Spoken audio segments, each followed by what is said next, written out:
Olá meus irmãos, a paz do Senhor a todos. Nesse vídeo eu vou estar fazendo um breve comentário acerca da nossa revista da EBD. Estamos no segundo trimestre de 2020, temos então uma nova revista e vamos para a segunda lição, que é a sublimidade das bênçãos espirituais em Cristo. O textuário diz: Bendito o Deus e Pai de nosso Senhor Jesus Cristo, o qual nos abençoou com todas as bênçãos espirituais, lugares celestiais em Cristo. Efésios capítulo 1, versículo 3.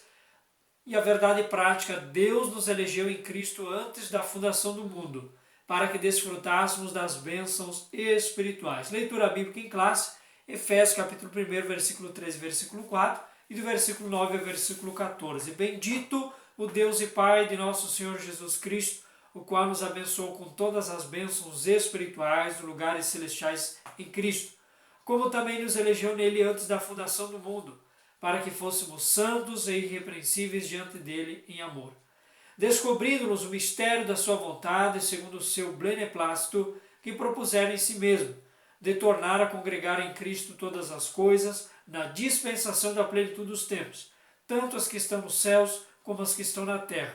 Nele, digo em quem também fomos feitos herança, havendo sido predestinados conforme o propósito daquele que faz todas as coisas, segundo o conselho da sua vontade, com o fim de sermos para louvor da sua glória, nós, os que primeiro esperamos em Cristo, em quem também vós estáis, depois que ouvistes a palavra da verdade, o evangelho da vossa salvação, e tendo nele também crido, fosse selados com o Espírito Santo da promessa, o qual é o penhor da nossa herança, para a redenção da possessão de Deus, para louvor da sua glória.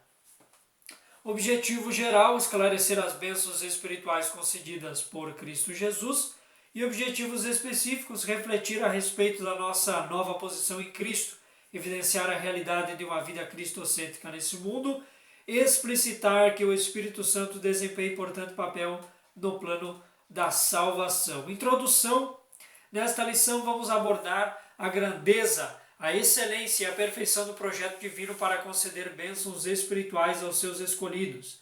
Desde a eternidade, aprove a Deus executar um plano de restauração e reconciliação com a humanidade caída. Por isso que na carta o apóstolo Paulo se mostra profundamente agradecido pela revelação do mistério que estivera oculto desde todos os tempos. Ele nos convida a louvar e glorificar a Deus pela sua bondade e misericórdia para com todos os pecadores. Então, diante desse cenário, o ser humano pecou, caiu, houve a queda no jardim do Éden, a partir de Adão e Eva. Toda a raça humana está contaminada pelo pecado. E Deus, na sua eternidade, antes mesmo da fundação do mundo, Deus não é pego de surpresa, conhecendo, sabendo que aconteceria a queda. Deus projeta então este plano excelente, esse plano grandioso, perfeito de salvação para o ser humano, para o gênero humano. E nós vimos, por exemplo, lá no livro de Apocalipse, capítulo 13, versículo 8, que o Cordeiro de Deus foi morto desde a fundação do mundo. O plano já estava traçado e aconteceria. Jesus morreria em nosso lugar. Então lá no conselho da Trindade, na eternidade, Deus, Pai, o Filho e o Espírito Santo reuniram-se e projetaram este plano de salvação para a humanidade. E neste plano o Cordeiro de Deus seria morto, morreria em nosso lugar para a remissão e para a perdão dos pecados da humanidade. Então esse projeto divino é um projeto para conceder bênçãos espirituais aos escolhidos, aos que receberam o Evangelho, receberam a palavra, reconheceram a Cristo como o seu Salvador. Então, desde a eternidade, Deus executa este plano de restauração e reconciliação com a humanidade que está caída. Deus refaz a ponte que havia sido destruída pelo pecado do homem, e esta nova ponte é Jesus Cristo. Essa ponte liga ao Pai novamente. E o apóstolo Paulo, nesse trecho de Efésios que nós temos leitura bíblica em classe, ele louva, ele glorifica, ele exalta a Deus, porque Deus revela esse plano em Jesus Cristo. Ele revela esse plano na sua palavra para todos os seres humanos, para toda a humanidade, que a partir de Cristo agora conhece a Deus, conhece a Jesus Cristo, conhece a palavra. Este plano agora é revelado, esse plano agora é demonstrado a todos, é notório a toda a raça humana. e ele então glorifica a Deus, exalta a Deus, porque esse plano, esse mistério, e se é mistério é algo que estava oculto, agora é revelado. E nós sabemos que lá no livro de Hebreus, o escritor Hebreus diz que na antiguidade, no Antigo Testamento, Deus falava com o povo através dos profetas, mas agora, no tempo presente, hoje, nos fala através do seu Filho.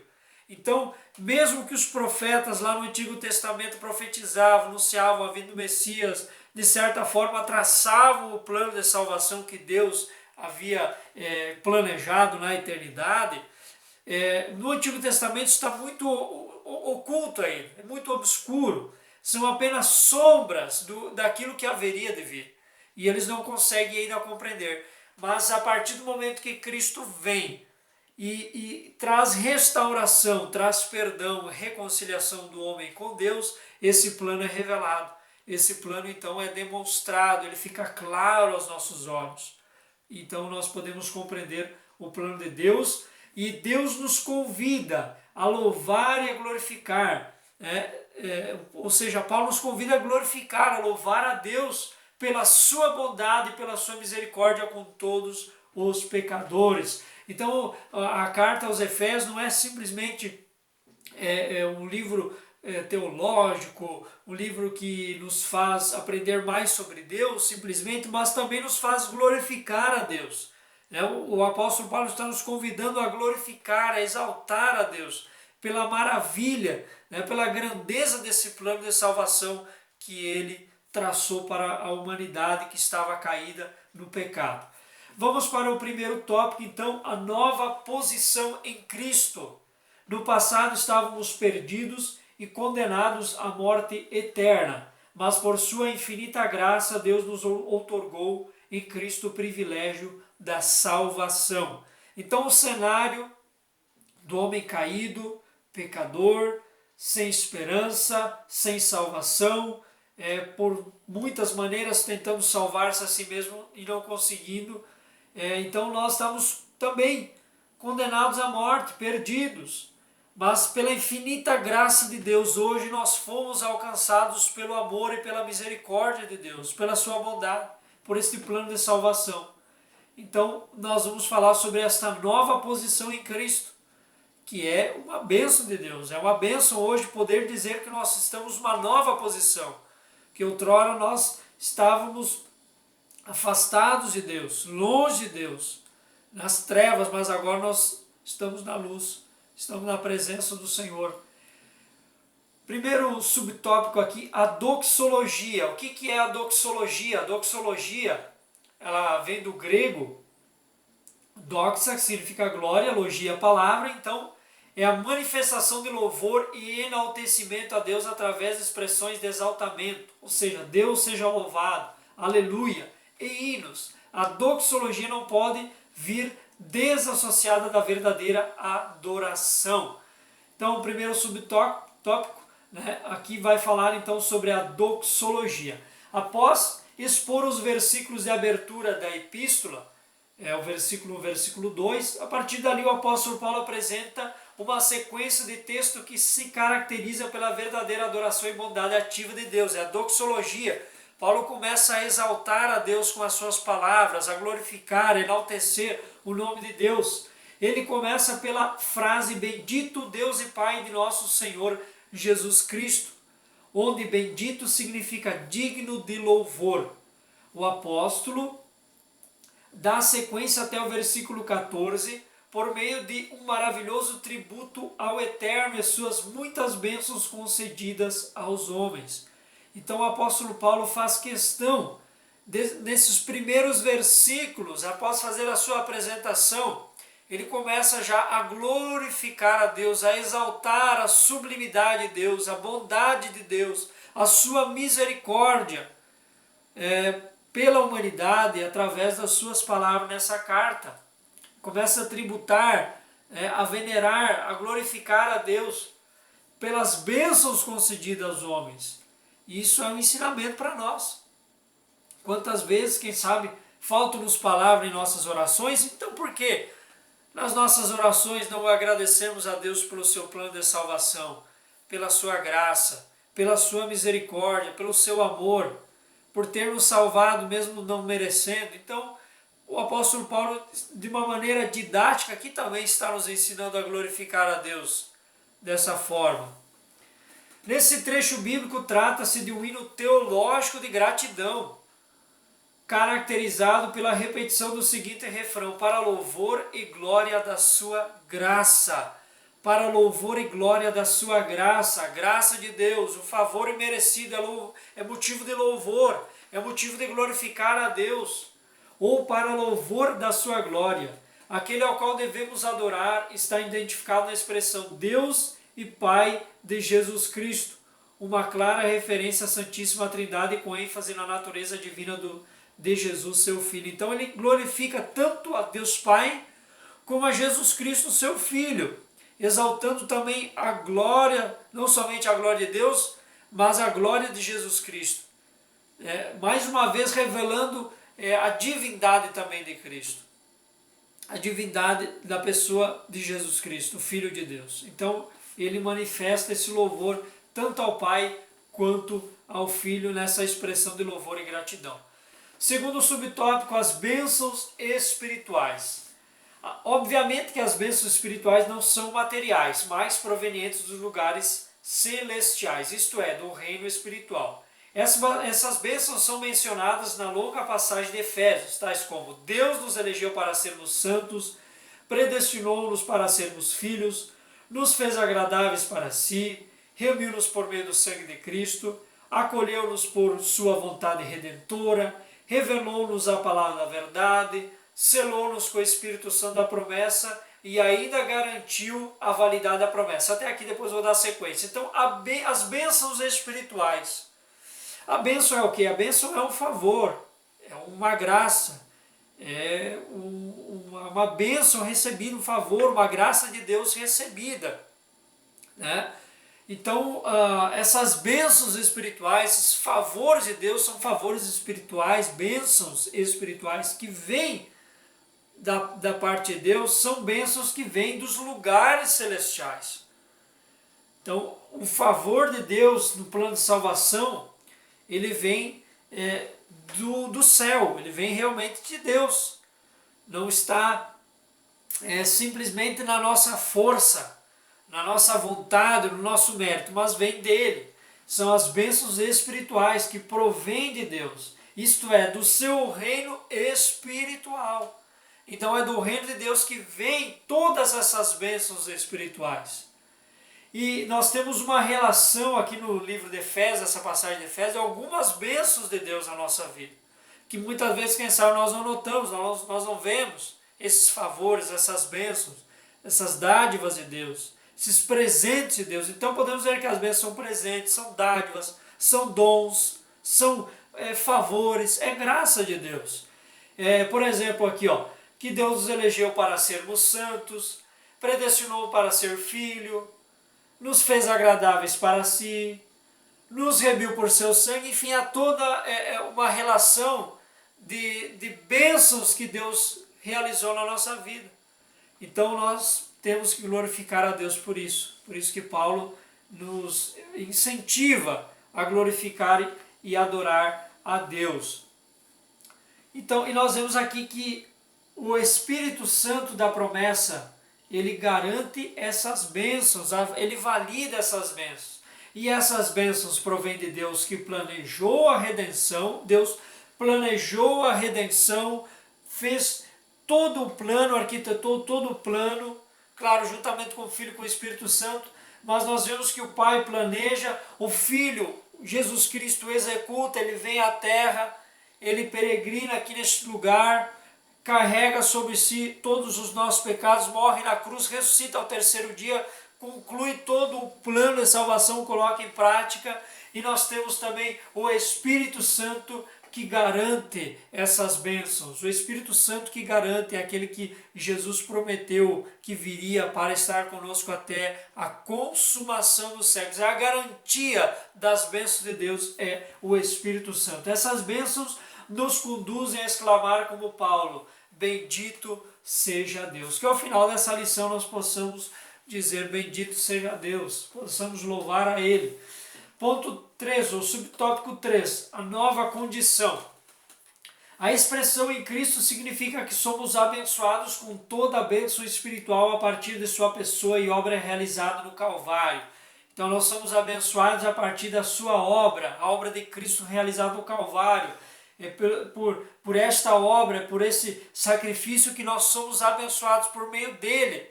É por meio desse sacrifício que hoje nós somos agraciados. Relaciona-se ainda com a nossa experiência de conversão a ele.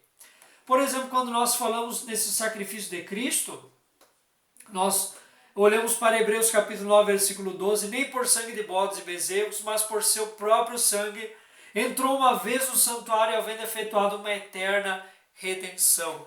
Então o sacrifício de Cristo é tão perfeito, é tão poderoso e é único, que ele nos concede essas bênçãos espirituais da parte de Deus. E essa nova condição agora em Cristo, ela se dá pela experiência da nossa conversão com Ele. Por isso que 2 Coríntios capítulo 5, versículo 17 diz assim que, se alguém está em Cristo, nova criatura é. As coisas velhas já passaram, eis que tudo se fez novo. Então, esse sacrifício de Cristo, esse perdão por meio da cruz, agora nos faz uma nova criatura. Nos faz uma nova pessoa em Cristo Jesus. Uma experiência de conversão, verdadeiramente. Provar de uma verdadeira, uma genuína conversão para o verdadeiro evangelho, para a verdadeira palavra. E em Cristo Jesus. Somos nova criatura em Cristo Jesus, é o que vai dizer aqui na sequência, né? Essa nova vida é conferida somente para quem está em Cristo, isto é, o oposto da antiga vida em Adão, escravizada pelo pecado. Então, é como nós olhamos para o Antigo e Novo Testamento. Jesus fala que ele veio trazer a nova aliança no seu sangue. Enquanto a antiga aliança estava no sangue de bodes, de cordeiro, como nós falamos aqui, a nova aliança de Deus para com o seu povo é no sangue de seu Filho Jesus. Um sacrifício perfeito, completo, que é poderoso, que não pode ser substituído, não haverá outro sacrifício, esse sacrifício é único, de maneira que se nós agora aceitamos a Jesus Cristo e o seu sacrifício que trouxe perdão a nós, nos substituiu, nós agora estamos em Cristo e não vivemos mais a antiga vida como Adão, mas agora andamos segundo a palavra de Deus, uma nova vida em Cristo, uma nova criatura. E essa vida que nós tínhamos em Adão, escravizada pelo pecado, nós temos, por exemplo, Romanos capítulo 5, versículo 11 e 15, diz assim, e não somente isto, mas também nos gloriamos em Deus por nosso Senhor Jesus Cristo, pelo qual agora alcançamos a reconciliação. Portanto, como por um homem entrou o pecado no mundo, e pelo pecado a morte, assim também a morte passou a todos os homens, por isso que todos pecaram. Porque até a lei estava o pecado no mundo, mas o pecado não é imputado não havendo lei. No entanto, a morte reinou desde Adão até Moisés, até sobre aqueles que não tinham pecado, à semelhança da transgressão de Adão, o qual é figura daquele que havia de vir.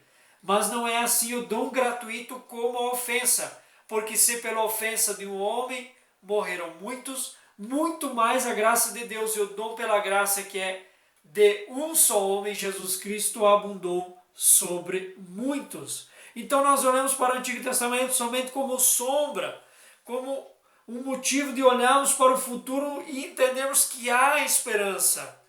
E eles não conseguiam compreender isso. Mas hoje, olhando para este plano, observando a palavra de Deus e já reconhecendo a Cristo como nosso Salvador, nós compreendemos esse plano de salvação. Desse modo, não andamos mais em trevas, mas como filhos da luz.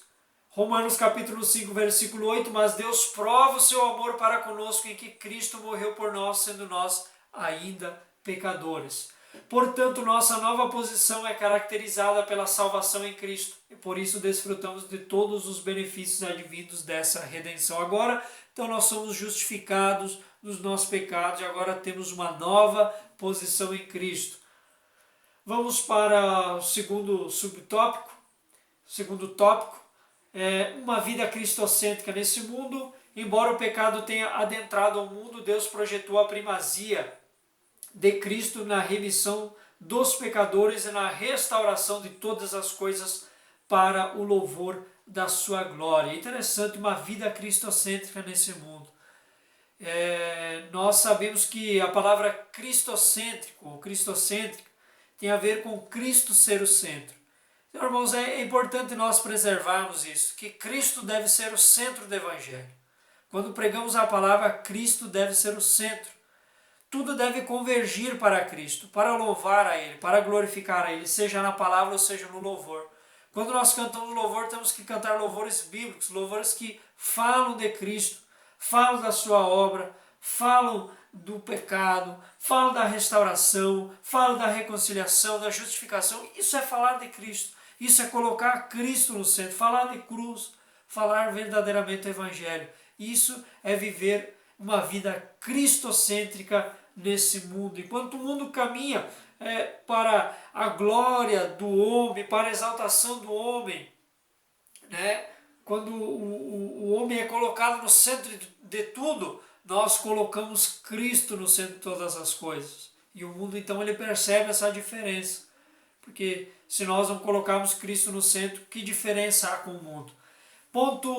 Primeiro subtópico do tópico 2, a revelação do mistério. A frase descobrindo-nos o mistério da sua vontade sinaliza a revelação da verdade que estava oculto aos santos de Deus. Colossenses 1,26, o mistério que esteve oculto desde todos os séculos, em todas as gerações, e que agora foi manifesto aos seus santos, aos quais Deus quis fazer conhecer quais são as riquezas da glória deste mistério entre os gentios, que é Cristo em vós, a esperança da glória. Então, irmãos, veja só, o grande mistério que estava oculto é Cristo Jesus revelado no Novo Testamento. É Cristo Jesus revelado. O Verbo se fez carne e habitou entre nós. Essa verdade diz respeito aos decretos eternos que Deus planejara por sua soberana vontade, com o propósito de salvar os pecadores.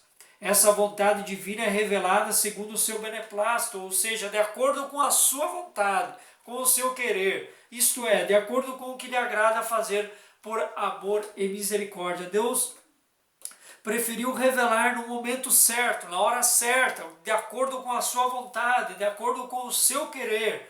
Romanos capítulo 9, versículo 15 e 16 diz assim: pois diz a Moisés, compadeceder-me-ei de quem me compadecer, e terei misericórdia de quem eu tiver misericórdia. Assim, pois, isto não depende do que quer nem do que corre, mas de Deus que se compadece. Então, vamos usar o exemplo de alguém que está perdido, e nós oramos por essa pessoa, nós falamos de Deus para ela, mas essa pessoa demora a corresponder. E aqui a Bíblia está nos dizendo, nós temos que fazer a nossa parte, mas que Deus se compadece de quem Ele quiser se compadecer na hora que Ele quiser. Há o momento certo, a hora certa, que Deus vai agir, que Deus vai manifestar a sua graça, Deus vai manifestar a sua misericórdia. Nós temos o dever de pregar, de falar, de orar, de manifestar a palavra de Deus a essas pessoas. E no momento certo Deus se compadecerá dessas pessoas, porque não depende do que quer, nem do que corre, mas de Deus que se compadece. Deus fará a sua vontade. Sua vontade foi executada conforme o seu desígnio, por intermédio de Cristo, para que o Filho em tudo tivesse a preeminência. Então a palavra preeminência significa que ocupa o lugar mais elevado, acima dos demais. Então todo esse plano, todo esse projeto que foi arquitetado, que foi elaborado por Deus na eternidade, tem o objetivo de glorificar a Cristo, de colocar Cristo sobre todas as coisas, de tudo convergir para louvor, para a glória do seu nome.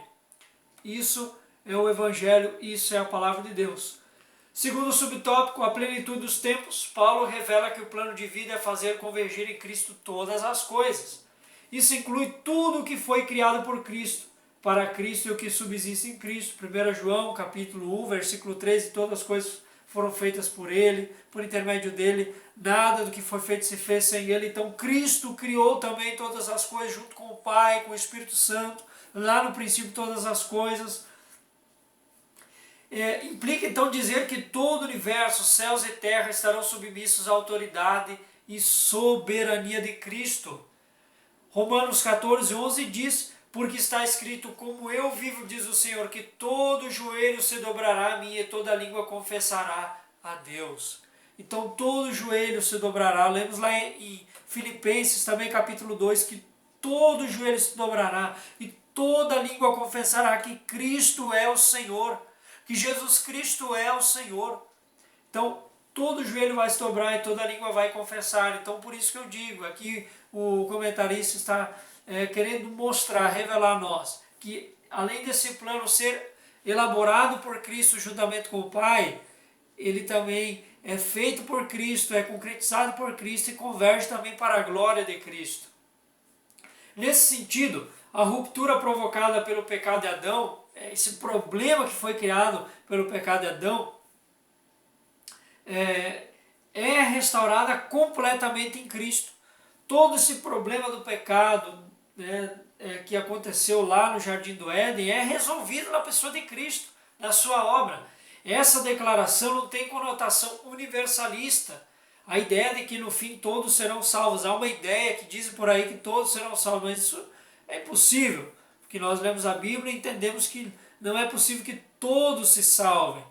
Nem todos aceitam, nem todos recebem, nem todos acolhem o Evangelho para si e recebem a Cristo como seu Salvador. Mas isso quer dizer que finalmente tudo será como Deus planejou. O que diz lá em Jó? Eu sei que tudo pode e nenhum dos seus planos pode ser frustrados. Cristo, a cabeça da igreja e também a cabeça do universo. Ou seja, esse plano de Deus não será frustrado. Cristo será e é a cabeça da igreja e também a cabeça do universo. Ele domina sobre todas as coisas. Cristo, após a sua ressurreição, disse aos seus discípulos: todo o poder me é dado, tanto no céu como na terra e debaixo da terra. A dispensação ou a administração desse plano será na plenitude dos tempos. Aqui a palavra grega para tempos não é cronos, que traz uma ideia de cronologia, mas kairos, que se refere ao tempo divino previamente determinado para que todas as coisas estejam sob o domínio de Cristo. Então, aquilo que, por exemplo, nós vemos em Atos capítulo 1, versículo 7, quando os discípulos perguntaram ao Senhor, quando que vai estabelecer o reino? Eles estavam preocupados porque eles estavam sob o jugo de Roma e achavam que Cristo ia então se tornar rei e livrar eles do jugo romano, o povo de Israel. Aí Jesus disse assim, quanto aos tempos futuros, ao que vai acontecer, vocês não se devem se preocupar, isso é só o Pai que sabe.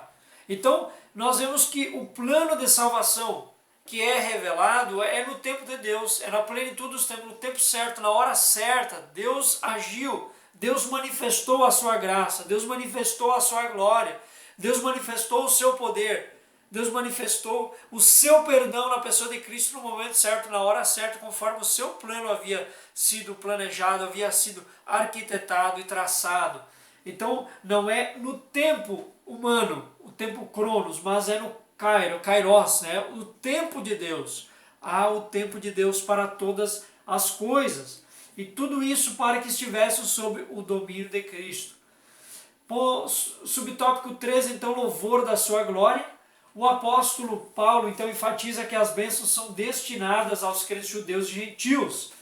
A igreja, Paulo muda o pronome nós, ele e os judeus, para o também vós, os gentios. Gentios é todas as gentes, fora os israelitas é todas as gentes, todas as pessoas do mundo, indicando que em Cristo os crentes de ambos os povos são herdeiros da promessa, dessa promessa de salvação, de reconciliação.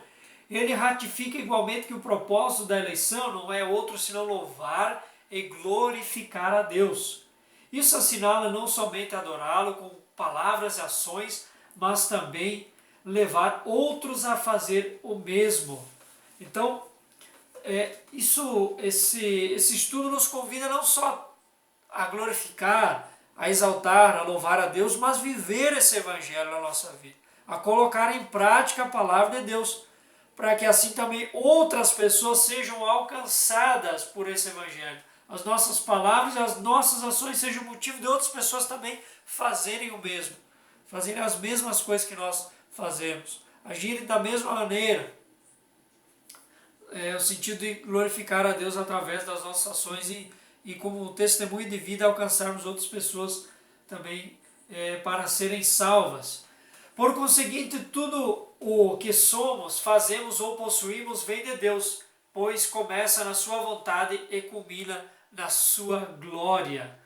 Tudo que somos, tudo que fazemos, tudo que possuímos vem de Deus. É dele, é bênção dele, é graça dele, é dádiva de Deus, é dom de Deus. E por isso começa na sua vontade e culmina na sua glória. Culmina na glória de Deus, na exaltação do seu nome. A Ele seja todo louvor, a Ele seja toda a glória, como diz Romanos 11, 33 ao 36. Ó profundidade das riquezas, tanto da sabedoria como da ciência de Deus. Quão insondáveis são os seus juízos e quão inescrutáveis os seus caminhos. Porque quem compreendeu a mente do Senhor, ou quem foi o seu conselheiro, ou quem lhe deu primeiro a Ele para que ele seja recompensado, porque dele, por Ele e para Ele são todas as coisas, glória, pois a Ele eternamente. Amém. Esse lindo louvor que o apóstolo Paulo cantou na carta aos Romanos. Vamos para o último tópico da nossa lição, o terceiro tópico, o Espírito Santo, penhor da nossa herança. O Espírito Santo desempenha importante papel no plano de salvação idealizado pelo Pai. Então, a importância do Espírito Santo, ponto 1, primeiro subtópico. Então, o selo do Espírito Santo, aquele que ouve a palavra de Deus, o Evangelho da Salvação, e que por meio da fé se rende a Cristo, recebe o selo do Espírito Santo no momento da conversão. Temos aqui Tito 3, versículos 5 ao 7. Quero fazer a leitura também desse texto. Não pelas obras de justiça que houvéssemos feito, mas segundo a sua misericórdia, nos salvou pela lavagem da regeneração e da renovação do Espírito Santo, que abundantemente Ele derramou sobre nós, por Jesus Cristo, nosso Salvador, para que, sendo justificados pela sua graça, sejamos feitos herdeiros segundo a esperança da vida eterna. Então, por meio do Espírito Santo, no momento da nossa conversão, nós somos selados. Nos tempos bíblicos, o selo era usado como sinal de propriedade e posse pessoal. E, por exemplo, também os selos, havia o selo dos reis. Quando enviava-se uma carta de um rei para outra província, outra região, ou para alguém especificamente, havia ali o selo, havia uma marca registrada ali daquele reino, daquele rei especificamente. Então era uma marca que aquela carta que estava chegando era de determinado rei, ou era de determinado reino, determinado lugar, enfim. Então a palavra selo aqui na Bíblia remete a isso, que o Espírito Santo nos selou, agora somos propriedade exclusiva de Deus. O Espírito Santo vem sobre nós e ele toma a nossa vida e nos faz agora propriedade de Deus exclusivamente. Somos exclusivos do Senhor.